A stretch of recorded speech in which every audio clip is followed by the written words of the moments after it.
हजरत इब्न अब्बास रजी अल्लाह तआला अन्हु से रिवायत है कि हजरत रसूल करीम सल्लल्लाहु तआला अलैहि वसल्लम का 2 कब्रों पर से गुजर हुआ। आपने इरशाद फरमाया, इनको अजाब हो रहा है और किसी बड़े मुश्किल काम की वजह से नहीं हो रहा, बल्कि ऐसी मामूली बातों पर जिनसे बच सकते थे।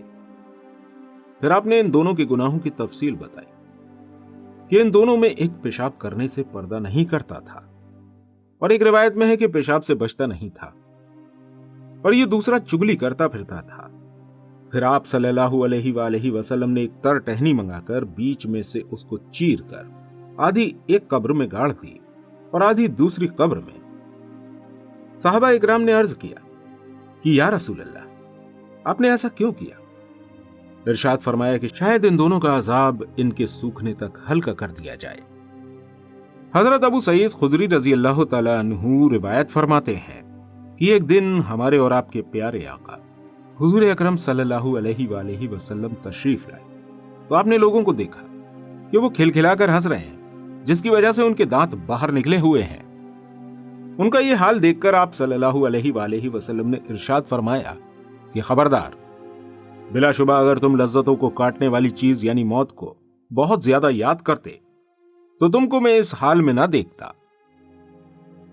इसलिए तुम लज्जतों को काटने वाली चीज यानी मौत को कसरत से याद किया करो, क्योंकि कब्र पर कोई दिन ऐसा नहीं गुजरता जिस दिन वो ये ना कहती हो कि मैं परायेपन का घर हूं और मैं तन्हाई का घर हूं और मैं मिट्टी का घर हूं और मैं कीड़ों का घर हूं। फिर फरमाया कि जब मोमिन बंदा दफन कर दिया जाता है तो उससे कब्र कहती है कि मुबारक हो, तू अपने ही घर आया। समझ ले, बेशक तू मुझे उन सबसे ज्यादा महबूब था जो मुझ पर चलते हैं। सो जब तू आज मेरे सुपुर्द कर दिया गया है और मेरे पास आ गया है तो अब मेरा सुलूक देखेगा कि मैं तेरे साथ क्या अच्छा सुलूक करती हूं। इसके बाद जहां तक नजर पहुंचती है वहां तक कब्र फैला दी जाती है और उसके लिए जन्नत का एक दरवाजा खोल दिया जाता है। और जब फाजिर बंदा दफन कर दिया जाता है तो उससे कब्र कहती है कि तेरा आना बुरा आना है और तू बुरी जगह आया।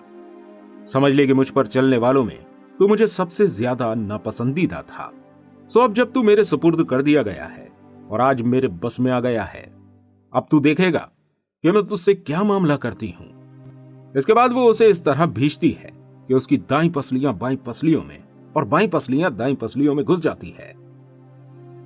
इसको हुजूर अक़दस सल्लल्लाहु तआला अलैहि वसल्लम ने इस तरह जाहिर फरमाया कि अपने मुबारक हाथ की उंगलियां दूसरे हाथ की उंगलियों में दाखिल फरमाई